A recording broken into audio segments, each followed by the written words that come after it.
হাড়ঘর তিরঙ্গা যাত্রা কর্মসূচির অঙ্গ হিসেবে উত্তর ত্রিপুরা জেলা প্রশাসনের উদ্যোগে ধর্মনগর শনিবার সকালে এক বর্ণাঢ্য তিরঙ্গা র্যালির আয়োজন করা হয়। তিরঙ্গা র্যালিটি ধর্মনগর শহরের বিভিন্ন রাস্তা পরিক্রমা করে পুনরায় ধর্মনগর বীর বিক্রম ইনস্টিটিউশনের ময়দানে গিয়ে শেষ হয়। ৭৮তম স্বাধীনতা দিবস উদযাপন উপলক্ষে ঘরে ঘরে জাতীয় পতাকা উত্তোলন করার বার্তা নিয়ে হয় হাড়ঘর তিরঙ্গা যাত্রা কর্মসূচি হাতে নেওয়া হয়।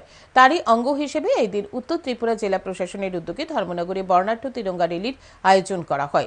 র্যালিতে উপস্থিত ছিলেন উত্তর ত্রিপুরা জেলার অতিরিক্ত জেলাশাসক বিপ্লব দাস, ধর্মনগর মহকুমার শাসক শ্যামজয়ী জমাতিয়া, উত্তর জেলার অতিরিক্ত জেলা পুলিশ সুপার জেরেমিয়া ডার্লুং, জেলা তথ্য ও সংস্কৃতি দপ্তরের আধিকারিক সঞ্জীব দাস সহ অন্যান্য আধিকারিকরা।